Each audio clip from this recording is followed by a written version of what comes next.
என்ன பண்ணுறாங்க, ரொம்ப தவிச்சிட்டுருக்காங்க. என்ன பண்ணுறதுன்னே ஒண்ணுமே புரியல. நான் அவங்களுக்கு வந்து ரொம்ப கஷ்டமா இருக்கு. என்ன பண்ணுறதுன்னு தெரியலையே, கண்ண கட்டி காட்டுல விட்ட மாரி இருக்கே அப்படின்னு சொல்லிட்டு ஒரே யோசனையா இருக்கு அவங்களுக்கு. இப்ப என்ன பண்ணுறது அப்படின்னு சொல்லிட்டு யோசிச்சுட்டு இருக்கும்போதே அவங்க அண்ணி அங்க வராங்க. "என்ன ஆனந்தி ரொம்ப கவலையா இருக்கே" அப்படின்னு. "ஒண்ணுமே புரியல அண்ணி எனக்கு. எனக்கும் தூக்கமே வரல நீ வரல ஆனந்தி. அதான் நான் வந்தேன். என்ன ஆச்சு ஆனந்தி?" அப்படின்னோனே, அந்த வீரா என்ன பேச்சு பேசுறா தெரியுமா? நான் எல்லாத்தையும் கேட்டேன் ஆனந்தி" அப்படின்றாங்க. அது கேட்டு அதிர்ச்சி அடைகிறாங்க. "நீங்க என்ன சொல்றீங்க அண்ணி?" அப்படின்னோனே, அந்த வீரா பேசின எல்லா விஷயத்தையும் நான் கேட்டேன். அவன் ரொம்ப ஓவரா போயிட்டுருக்கான்ல, அவனுக்கு இருக்குது. நீ கவலைப்படாத அப்படின்றாங்க. "என்ன நீ?" அப்படின்னோனே, "அவனுக்கு எப்பவும் போல நான் கலந்து குடுத்துருவேன்ல, அதே மாரி கலந்து குடுத்துட்டேன். இப்போ அவன் மட்டையாயிடுவான். அதுக்கப்புறம் அவன் தொல்லையே உனக்கு இருக்காது.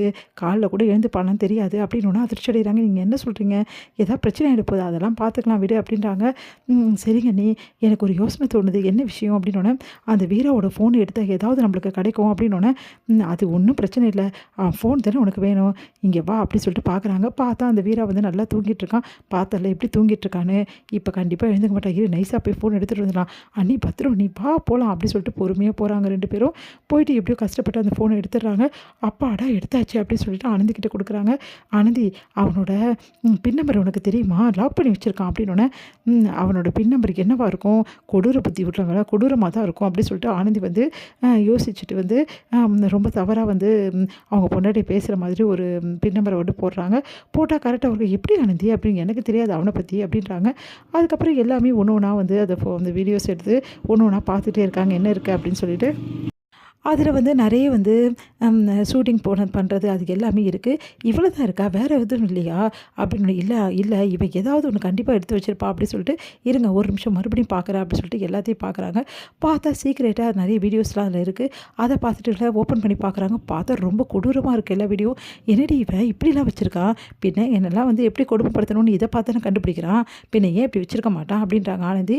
அப்புறம் எடுத்து அப்போ வீட்ல கேமரா வச்சுட்டுருந்தான்ல, அப்ப எல்லா வீடியோஸ் பதிவாயிருக்குல்ல. ஆமா. இத்தனை வருஷம் எடுத்தது எல்லாமே பதிவாயிருக்கும். நம்ம இருங்க, இப்போ என்னலாம் எப்பலாம் அடிச்சான்னு நான் யோசனை பண்ணி பார்க்குறேன். அந்த நாள் நம்ம போட்டா, அந்த நாள் வீடியோஸ் மட்டும் டேட் வைஸா நம்ம எடுத்துடலாம் அப்படின்னோனே, என்ன ஆனந்தி இப்படிலாம் சொல்ற? பின்ன அவன் என்ன கொஞ்சம் நெஞ்ச கொடுமைப்படுத்தியிருக்கான், தினமும் கொடுமைப்படுத்தியிருக்கான். இல்ல ஒரு சில விஷயங்கள் எல்லாம் இருக்க அண்ணி. அந்த டேட் வைஸா சொல்றேன் இருங்க அப்படின்னோன, அந்த டேட் வைஸ்லாம் பார்க்குறாங்க. பார்த்தா வந்து ஆனந்திய அடிச்சது, அதுக்கப்புறமா அவங்கள வந்து கொஞ்சம் கொஞ்சமா ரணவேதனைப்படுத்தினது, எட்டி உதைச்சது எல்லாமே இருக்கு. என்னடி இது? ஆமா அவன் ஒரு வீடியோ தானே நம்ம கோர்ட்ல காட்டுனான். பார்த்தீங்கல்ல எவ்வளோ வீடியோஸ் இருக்குன்னு சொல்லிட்டு இவ்வளோத்தையும் காட்டுனா கோர்ட்டே அதிர்ந்து போயிடும். மடையன் இவ்வளோ வீடியோவையும் வந்து வச்சிருக்கான் பாரேன் அப்படியே. ஆமா அவன் ஃபோனை யாரும் எடுக்க மாட்டாங்கன்னு தைரியத்தில வச்சிருக்காரு சாரு பார்த்தல்ல அப்படின்னு சொல்லிட்டு 2 பேரும் அந்த வீடியோஸ் எல்லாம் சேவ் பண்ணிக்கிறாங்க. சரி இது மட்டும் போதுமே ஆனந்தி, இது மட்டும் போதாத நீ. அவன் என்னையும் இன்னொருத்தனையும் வச்சு சம்மந்தப்படுத்தி பேசுனான்ல. ஆமா அவன பிடிக்கணும் நீ. அவன் வந்து என்ன பண்றான், ஏது பண்ணா நம்மளுக்கு தெரிஞ்சாகணும். அவன கூட்டிட்டு வரணும் நீ. அதுதான் நம்மளுக்கு ஒரே இது. இவன் என்னதான் கொடுமைப்படுத்தினாலும் நான் தவறானவ அப்படின்ற மாதிரி தானே அங்கே வந்து பிம்பத்தை உருவாக்கியிருக்கான்.